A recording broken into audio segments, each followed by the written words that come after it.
चलिए, तो हम हाउस प्रॉपर्टी पढ़ रहे थे। हाँ, तो हाउस प्रॉपर्टी में हम देख लिए कि जीएबी कैसे निकालते हैं, एनएबी कैसे निकालते हैं, डिडक्शन क्या होता है, कौन सा डिडक्शन माइनस करते हैं, कौन सा नहीं करते हैं।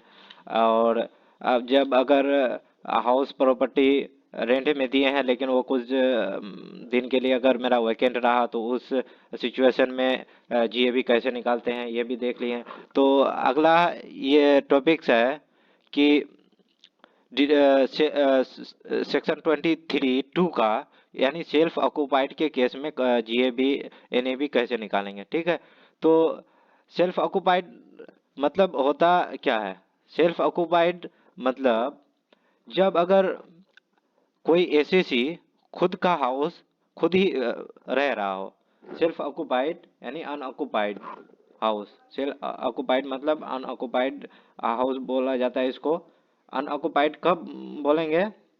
which is cannot be occupied by the owner by reasons of his employment। तो उसको अनऑक्युपाइड भी कह सकते हैं। लेकिन सेल्फ ऑक्युपाइड अलग होता है, अनऑक्युपाइड अलग होता है। ठीक है, सेल्फ ऑक्युपाइड मतलब जब ऑनर खुद रह रहा हो अपना ही हाउस में। ठीक है, तो उसके उस केस में एसएसी को सेल्फ ऑक्युपाइड कहेंगे। और एक टर्म आता है अनऑक्युपाइड। अनऑक्युपाइड उस केस में कहेंगे जब एसएसी तो खुद अपना हाउस में नहीं रह रहा हो, हाँ, लेकिन by reasons of his employment he can not be occupied.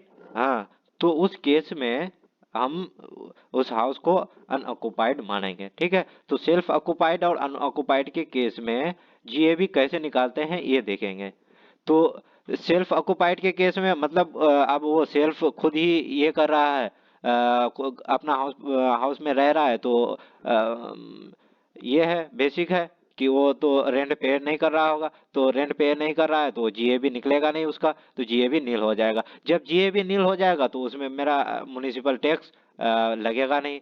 Municipality tax भरेंगे नहीं। ठीक है, टैक्स अलाउ करेंगे नहीं तो टैक्स वो देंगे नहीं। ठीक है, ये हो गया मेरा municipality tax not allowed.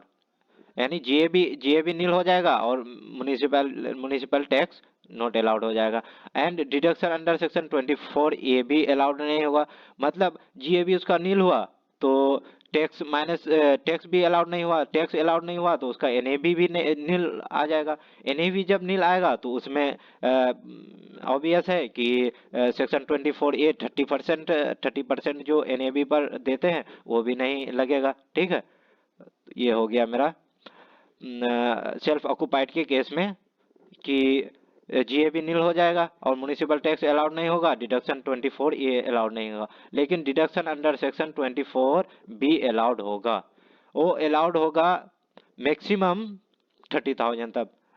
24 B में क्या होता है? इंटरेस्ट ऑन बोरोड कैपिटल, यानी कोई भी बोरोड कैपिटल में कोई भी इंटरेस्ट अगर आया हो मेरा तो वो सेल्फ ऑक्युपाइड के केस में अलाउड हो सकता है। हाँ, लेकिन मैक्सिमम 30,000 तक। 30,000 तक मैक्सिमम है, लेकिन ये 30,000 मैक्सिमम 2 लाख तक जा सकता है जब ये चार कंडीशन फुलफिल हो। ठीक है, हाँ, अगर लोन वो जो लोन लिया है वो लोन 1 अप्रैल 2019 1999 से अगर पहले लिया हो तो लिया हो। एंड लोन जो लिया हो वो परचेज और कंस्ट्रक्शन के लिए लिया हो। ठीक है, क्या था पहला कंडीशन कि 1999 1 अप्रैल 1999 से पहले वो लोन लिया हो, पहले लोन ना लिया हो, सॉरी, पहले लोन ना लिया हो, यानी 1 अप्रैल 1999 के बाद लोन लिया हो। हाँ, और वो जो लोन लिया है वो परचेज और कंस्ट्रक्शन के लिए लिया है, तो लिया है, ये दूसरा कंडीशन हो गया। और जो परचेज और कंस्ट्रक्शन के लिए लोन लिया है वो परचेज और पर चाहे वो परचेज हो या फिर वो कंस्ट्रक्शन हो, विदिन 5 इयर्स के अंदर में वो चाहे परचेज कर लिया है या कंस्ट्रक्शन कर लिया है। मतलब अगर वो लोन लिया है कि हम हाउस प्रॉपर्टी लेंगे 2016 में लिया है तो 2021 तक उसको परचेज कर लेना होगा या 2021 तक उसको कंस्ट्रक्शन कर लेना होगा उस हाउस का। हाँ, और चौथा कंडीशन है कि यानी उसका सर्टिफिकेट उसके पास होना चाहिए हाउस प्रॉपर्टी का। ठीक है, तो ये हो गया मेरा कि अगर ये चार मेनली तो डिडक्शन सेल्फ ऑक्युपाइड के केस में मेनली डिडक्शन देते हैं 30,000, लेकिन वो 30,000 के जगह 2 लाख तक दे सकते हैं बशर्ते कि ये 4 कंडीशन मेरा फुलफिल हो। ये 4 कंडीशन हम देख लिए क्या क्या था। पहला था कि 1999 से पहले हो, 1999 के बाद लोन लिया हो, और लोन जो है परचेज या कंस्ट्रक्शन किया है, वो लोन जो लिया है वो परचेज कंस्ट्रक्शन के लिए लिया है। एंड जो वो परचेज एंड कंस्ट्रक्शन के लिया है, लोन लिया है, जब लोन लिया है, लोन लेने के विद इन 5 ईयर्स में वो परचेज या कंस्ट्रक्शन कर लिया हो और उसका सर्टिफिकेट भी वो ले लिया हो, तो इस केस में हम उसको सेल्फ ऑक्युपाइड में 2 लाख का डिडक्शन दे देंगे। ये हुआ मेरा सेल्फ ऑक्युपाइड का केस।